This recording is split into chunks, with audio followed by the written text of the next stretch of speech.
Back in the 1970s, there was a massive oil crisis, the effects of which were felt from Japan to the United States.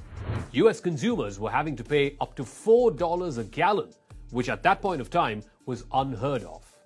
So the United States got into an agreement with Saudi Arabia, which is the world's largest producer of oil, that any sale of oil will be settled in dollars.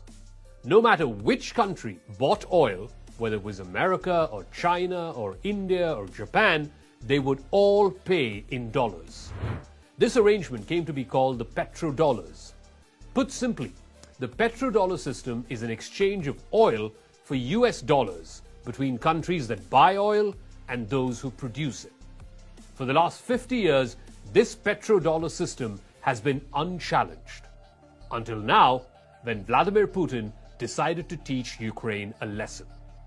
Putin knew that the invasion of Ukraine would be inevitably met with US and other Western countries throwing it out of the international banking system.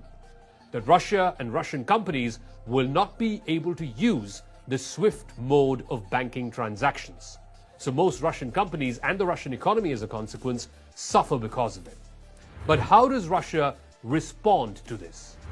By shutting off oil and gas to Europe, and remember Europe needs 40% of its oil and gas from Russia, Russia also asks for transactions to be settled either in ruble or gold or any non-dollar asset. Now this, as expected, has caused massive price as well as supply disruptions to the Western markets. It is also a threat to the monetary system that's been in place for the last 50 plus years. On Crux Decode this week, how Vladimir Putin's mission in Ukraine puts an end to the petrodollar.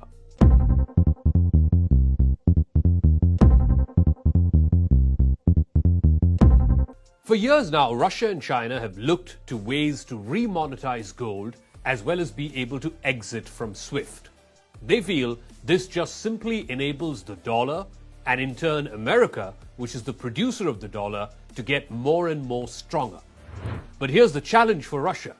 How do you exit from the system of petrodollars without the West calling it an act of war? Now this invasion in Ukraine has just accomplished that, and the West gave it to Putin on a platter.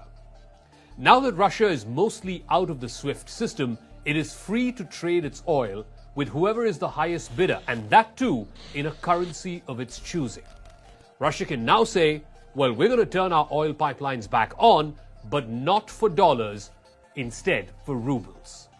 Russia then declares that Europe or anybody who wants Russian oil, and remember, Russia is the third largest producer of oil and gas in the world, they must pay in ruble or any ruble-backed payment system. Similarly, it allows Russia to have ruble and yuan or ruble and rupee agreements without having to convert to dollars. Now, this leverage as the third biggest oil producer has caused immediate price shocks to the Western world. At the beginning of this year, oil was trading at just $75 a barrel. Today, it's gone up to $140 a barrel, doubling within just 3 months. But it's not just Russia or China. Today, even Saudi Arabia and the UAE are openly talking about selling their oil and settling in local currencies. Both Russia and Iran, for example, are offering countries like India and China oil at hugely discounted prices. And guess what? These countries are lapping it up. As the second and third biggest consumers of oil, China and India are licking their fingers at the prospect of buying oil at 25 to 30% discounts. And geopolitics is also keeping pace. This past week, Syrian President Bashar al-Assad visited the UAE and met with Crown Prince Mohammed bin Zayed. This was the first visit by Assad to an Arab country since the civil war in his country began more than 10 years ago. One of Assad's biggest backers has been Vladimir Putin. Russia has been helping Assad's regime with airstrikes, which are critical in fighting the rebels in Syria. And now, Bashar al-Assad is returning the favor by pleading on Putin's behalf to fellow Arab countries like UAE and Saudi Arabia. Now, these two countries, UAE and Saudi Arabia, have also given the cold shoulder to America, who happens to be their biggest ally for the last 50 years. Both UAE and Saudi Arabia have refused to raise oil output, and it was not lost on Washington that both the leaders of Saudi Arabia and UAE avoided taking phone calls from US President Joe Biden. The UAE even abstained in the United Nations vote on Ukraine. Now, this threat to the petrodollar is no different from the time of Charles de Gaulle or Muammar Gaddafi or even Saddam Hussein, but on a much larger scale. America cannot hope to remove Vladimir Putin as easily as they did with these previous leaders who challenged the petrodollar system.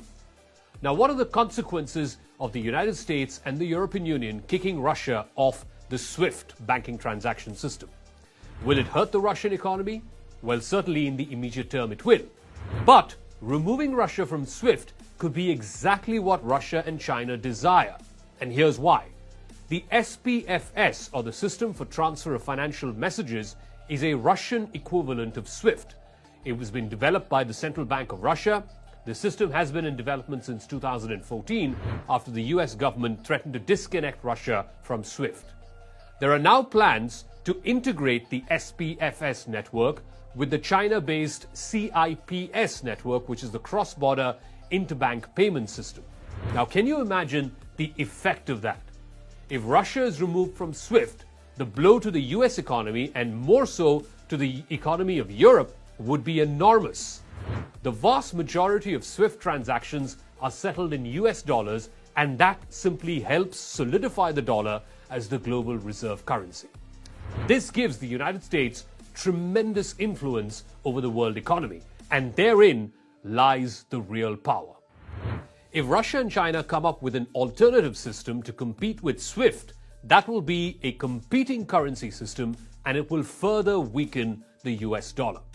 Not to mention, Russia is the second largest exporter of energy, and China is the largest manufactured goods exporter. They could also easily co-opt existing partners like the African countries and countries in Latin America, putting Europe and the United States on the back foot. Oil is the most traded commodity in the world, and it is settled in US dollars. For the last 50 years, this petrodollar system has seen the rise of powerful Middle Eastern countries like Saudi Arabia, UAE, and Qatar. But now, if the world's largest exporter of oil, Russia, and the world's largest importer, China, come together, they don't need to settle in dollars, and this may just be the end of these multi-billion-dollar petro-funded fiefdoms.